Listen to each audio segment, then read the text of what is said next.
ನನ್ನ ದೇವು ಬ್ರಹ್ಮಲಿಂಗೇಶ್ವರನಿದ್ದಾರೆ. ಸ್ವಾಮಿ ಬ್ರಹ್ಮಲಿಂಗೇಶ್ವರ, ನಿನ್ನ ಭಕ್ತಿ ಶ್ಯಾಮಳಿಗೆ ಕಷ್ಟ ಬಂದಿದೆ ಸ್ವಾಮಿ. ಈ ಮಗಳ ಕಷ್ಟವನ್ನು ಕಂಡು ಕಲ್ಲಾಗಿ ಕುಳಿತೆಯ. ಒಂದೊಮ್ಮೆಗೆ ಕತ್ತಿರಿದು ಮಗಳ ಕಷ್ಟವನ್ನು ನೋಡಬಾರದೆ. ಈ ಶ್ಯಾಮಳಿಗೆ ನೀನೇ ಗತಿ, ನೀನೇ ಮತಿ ಸ್ವಾಮಿ ಬ್ರಹ್ಮಲಿಂಗೇಶ್ವರ.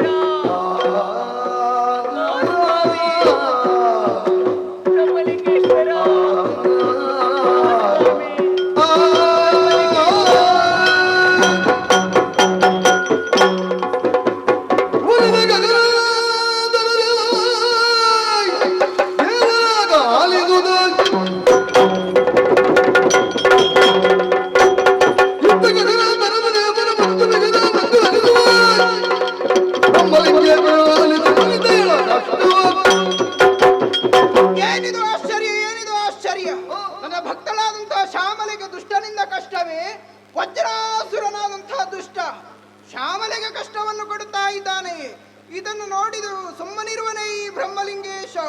ಹಾಗಾದ್ರೆ ಇದಕ್ಕೆ ಸಮರ್ಥನು ಓರ್ವನೇ ಆಗಿದ್ದಾನೆ ನನ್ನ ಮಗನಾದಂತಹ ಪಂಜರ್ಲಿ.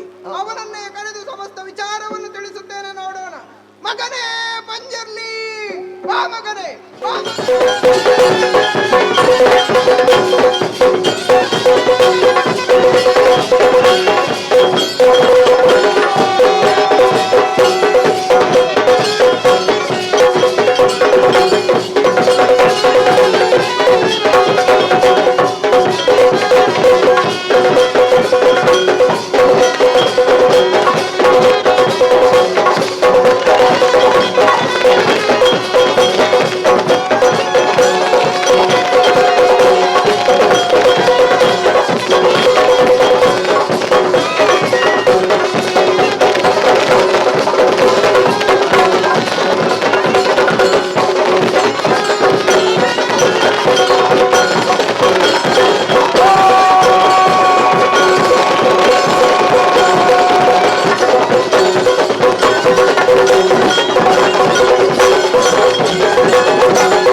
ಮಗನಾದಂತ ಪಂಜುಲಿಯೇ ಇತ್ತ ಕಡೆ ಬಾ ಎಂಬ ದೀರ್ಘವಾದ ಸ್ವರವನ್ನು ಕೇಳಿದಾಕ್ಷಣವೇ ಕೈಲಾಸವನ್ನು ಬಿಟ್ಟು ಓಡಾಡಿಕೊಂಡು ಬಂದವನಾಗಿದ್ದೇನೆ. ದೇವರೇ, ನಿಮ್ಮ ಕಣ್ಣನ್ನು ನೋಡುವಾಗ ನಿಮ್ಮ ಎರಡು ನೇತ್ರಗಳಲ್ಲಿ ಕೋಪವು ಕೇಳುತ್ತಾ ಇದೆ. ಸ್ವಾಮಿ, ಈ ಪಂಜುರ್ಲಿಯನ್ನು ಕರೆಯುವುದಕ್ಕೆ ಕಾರಣವೇನು? ನನ್ನಿಂದ ನನ್ನಿಂದ ಆಗಬೇಕಾದಂತ ಕೆಲಸವೇನು? ಎಲ್ಲವನ್ನು ಬಿತ್ತರಿಸಿದರೆ ಉತ್ತರಿಸುವೆನೆ ದೇವ.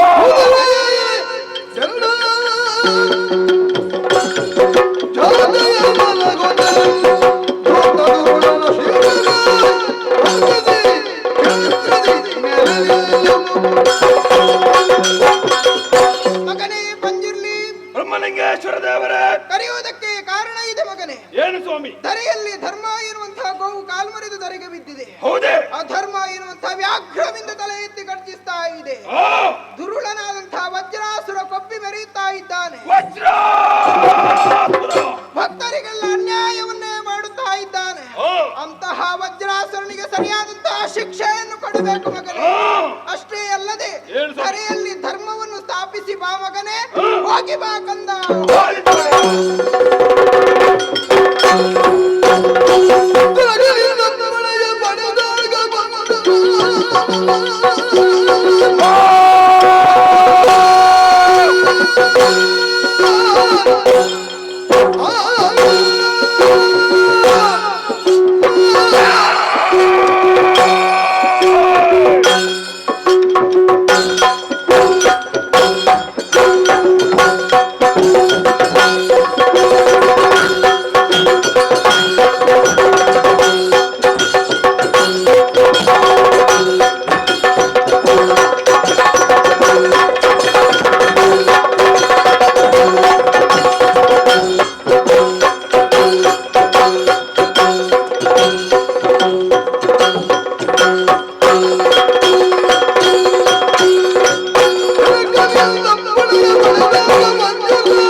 ಆಶ್ಚರ್ಯ ಪರಮಾಶ್ಚರ್ಯವೇ ಸರಿ.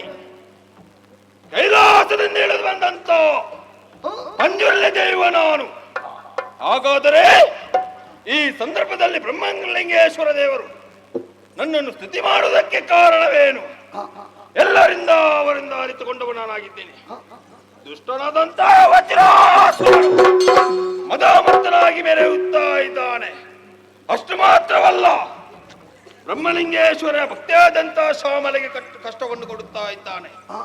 ಹಾಗಾದರೆ ಈ ಭೂಮಿಯ ಮೇಲೆ ಅಧರ್ಮವೇ ತಾಂಡವಾಡುತ್ತಾ ಇದೆ. ಧರ್ಮ ಸ್ಥಾಪನೆ ಮಾಡಬೇಕು ಮಗನೇ ಎಂಬ ಎಚ್ಚರಿಕೆಯನ್ನು ನುಡಿದಂತ ಬ್ರಹ್ಮಲಿಂಗೇಶ್ವರ ದೇವರು ನನಗೆ ವರವನ್ನು ಕೊಟ್ಟು ಅದೃಷ್ಟರಾದರು. ಹಾಗಾದರೆ ನಾನು ಮಾಡುವುದಂತಹ ಕರ್ತವ್ಯ ಏನು? ಕರ್ತವ್ಯದಲ್ಲಿ ಹಿಂದೆ ಉಳಿಯಬಾರದು.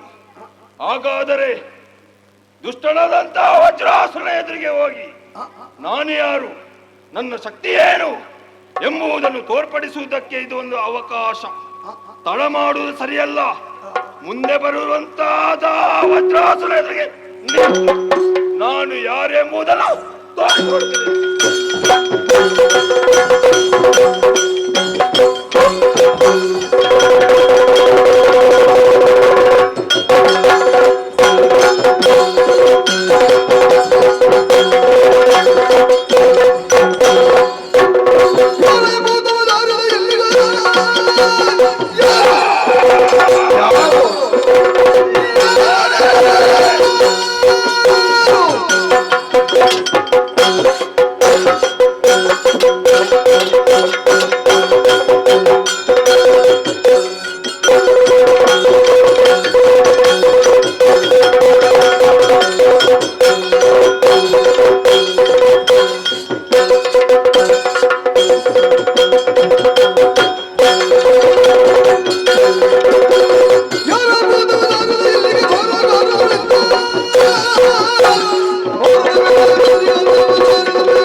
ಕೆಸರನ್ನು ಕೆದಕಿ ಅದರಲ್ಲಿರುವ ಹುಳಗಳನ್ನು ಹೆಕ್ಕಿ ಅದನ್ನು ಮುಕ್ಕಿ ಅದರಿಂದ ಸೊಕ್ಕಿ ಊರು ತಿರುಗುವ ಸಾಮಾನ್ಯ ವ್ಯಕ್ತಿ ನೀನು. ಹೌದು, ಮಾತಾಡ್ತೇನೆ ನೀನು. ಮಾತನಾಡುವ ಹಂದಿ. ಹೌದಾ? ಹೌದು. ಹಾಗಿದ್ರೆ ಮೊದಲೊಂದು ಹಂದಿ ಮಾತಾಡಿದಂತ ನೆನಪು ಮಾಡಿಕೋ. ನೀನೇ ನಾನೇ ಶ್ವೇತವರನಾಗಿ ಬಂದವನು. ಕೆಲವು ವರ್ಷದಿಂದ ನಿನ್ನನ್ನು ಕಾಯ್ತಾ ಇದ್ದೇನೆ ನಾನು. ಹೌದಾ? ನೀನು ಹಿರಣ್ಯಾಕ್ಷನನ್ನು ಕೊಂದಿದ್ದೀಯಾ? ಹ್ಮ್. ನಿನ್ನನ್ನು ನಾನು ಕೊಂದು ಹ. ಬಿಸಿ ಎಣ್ಣೆಗೆ ನಿನ್ನ ಮಾಂಸವನ್ನು ಬಿಟ್ಟು ತಿಂತೇನೆ.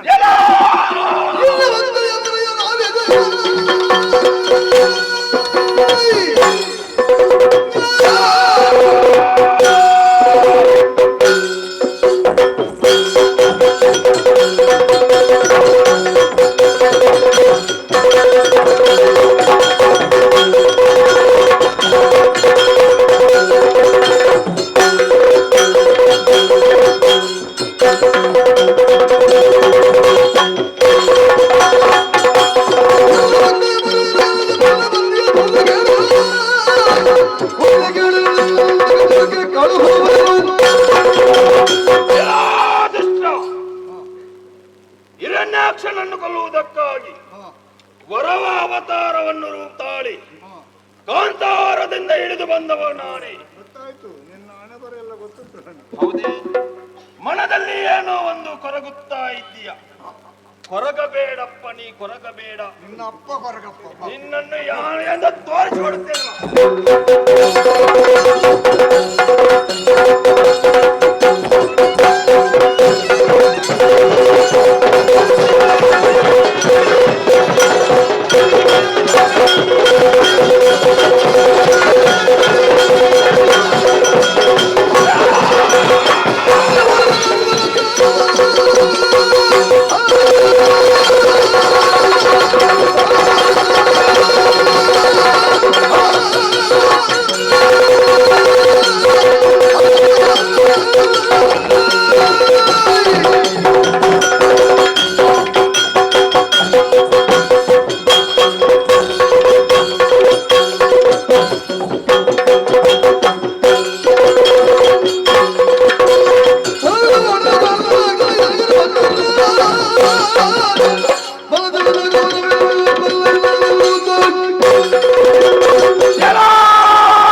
ಕಾಳಗದಲ್ಲಿ ಓಡಿ ಹೋಗಿದ್ದಾನೆ.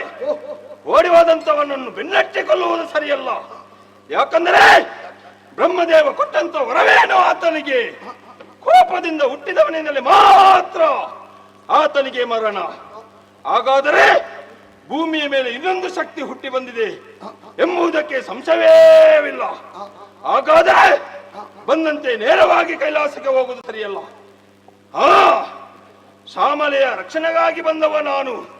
ಹಾಗಾದರೆ ಈ ಭೂಮಿಯ ಮೇಲೆ ನಾನು ಯಾರು, ನನ್ನ ಕಾರ್ಣಿಕವೇನು ಎಂಬುದನ್ನು ತೋರ್ಪಡಿಸುವುದಕ್ಕೆ ನಮ್ಮೆಲ್ಲರ ಭಕ್ತರು ಕಾದಿರುತ್ತಾರೆ. ಹಾಗಾದರೆ ಅವರಿಗೆ ಅಭಯ ಹಸ್ತವನ್ನು ನೀಡಿ ಈ ಮಣ್ಣಿನಲ್ಲಿ ಧರ್ಮದೈವ ಪಂಜುರ್ಲಿಯಾಗಿ ಮೆರೆಯುತ್ತೇನೆ. ಧರ್ಮದೈವ ಪಂಜುರ್ಲಿಯಾಗಿ ಮೆರೆಯುತ್ತೇನೆ. ಧರ್ಮದೈವ ಪಂಜುರ್ಲಿಯಾಗಿ ಮೆರೆಯುತ್ತೇನೆ.